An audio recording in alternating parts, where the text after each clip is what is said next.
السلام علیکم ورحمۃ اللہ وبرکاتہ۔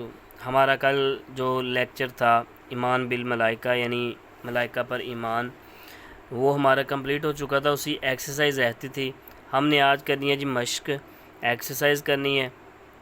تو آپ سب نے میرے ساتھ ساتھ جو ہے نا وہ ایکسرسائز اس کو سولو کرنا ہے۔ سب سے پہلے کثیر الانتخابی سوالات جسے آپ MCQ کہتے ہیں۔ اللہ تعالیٰ نے فرشتوں کو تخلیق کیا تو ظاہری سی بات ہے نور سے۔ بیت المعمور پر ہر روز نماز ادا کرنے والے فرشتوں کی تعداد 70,000۔ انسانوں کی حفاظت پر معمور فرشتوں کو کہا جاتا ہے حافظین۔ انسانوں کے اعمال لکھنے والے فرشتے وہ کون سے ہیں وہ بھی پتہ ہے آپ کو، ٹھیک ہے، کرامن کاتبین۔ حضرت جبریل علیہ السلام نبی پاک علیہ السلام کی خدمت میں جن صحابی کی شکل میں پیش ہوتے تھے، حضرت داہیہ کلبی، ٹھیک ہے، داہیہ کلبی کی جو ہے نا وہ صورت میں رسول اللہ صلی اللہ علیہ وسلم کے پاس جو ہے نا وہ حضرت جبریل حاضر ہوتے تھے اکثر اوقات۔ یہ ہمارے MCQ کمپلیٹ ہو گئے۔ آگے جی، فرشتوں پر ایمان لانے سے کیا مراد ہے؟ یہ بڑا ایک جو شارٹ کویشچن دیا ہے نا وہ دیکھیں، میں آپ کو یہاں سے شروع سے نکال کے دیتا ہوں، ٹھیک ہے۔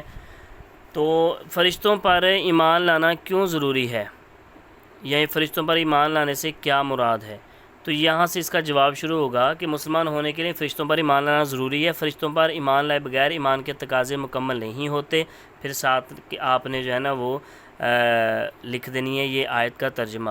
اور ایک بات نے آپ نے اور بھی ایڈ کرنی ہے کہ فرشتے جو ہے نا وہ انسان کے بنیادی عقائد میں شامل ہیں، کہ جب تک انسان کا عقیدہ کمپلیٹ نہیں نہ ہوگا، اور عقیدے میں یہ بات طے ہے کہ فرشتوں پر ایمان ہے ضروری ہے، یہ ایمان کا حصہ ہے فرشتوں کو ماننا، تو اس لیے جو ہے نا وہ فرشتوں پر ایمان رکھا جاتا ہے۔ پھر آپ نے آیت کا ترجمہ جو ہے نا وہ کوٹ کر دینا ہے۔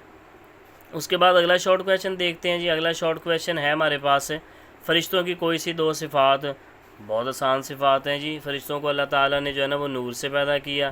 فرشتے جو ہے نا وہ سوتے نہیں ہیں، کھانے پینے سے پاک ہیں، ٹھیک ہے۔ فرشتے ہر وقت اللہ کی عبادت میں مصروف ہیں، آپ کوئی بھی لکھ سکتے ہیں۔ فرشتوں کی کوئی دو ذمہ داریاں، اعمال لکھنا، ٹھیک ہے، تو اس کے بعد مسلمان یعنی کہ انسانوں کی حفاظت کرنا، یہ آپ کوئی بھی لکھ سکتے ہیں۔ پیچھے اس کا گزرا تھا کرامن کاتبین منکر نکیر، ٹھیک ہے، تو یہ یہاں سے کوئی بھی آپ لکھ سکتے ہیں، فرشتوں کی ذمہ داریاں، ٹھیک ہے، تو یہ آپ کوئی بھی اس میں ایڈ کر سکتے ہیں دو ذمہ داریاں۔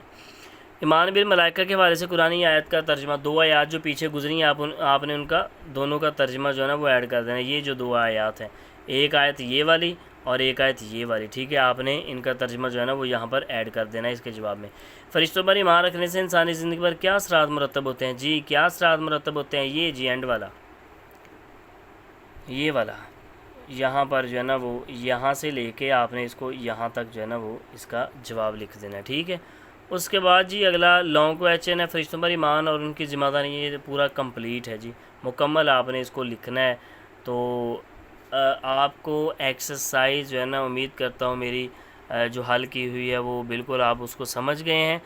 مزید اگر آپ کو کوئی انفارمیشن چاہیے، یا آپ کسی ٹاپک پہ ویڈیو چاہتے ہیں، یا کسی علم کے بارے چاہتے ہیں، یا کوئی مسئلہ ہے، تو مجھے آپ کمنٹ میں ضرور بتایا کریں، ٹھیک ہے۔ آپ کو کسی لیکچر کی سمجھ نہیں آتی مجھے ضرور بتایا کریں تاکہ میں اس کو مزید بہتر کر سکوں۔ اپنا بہت سارا خیال رکھیے گا، دعا میں یاد رکھیے گا۔ اللہ حافظ۔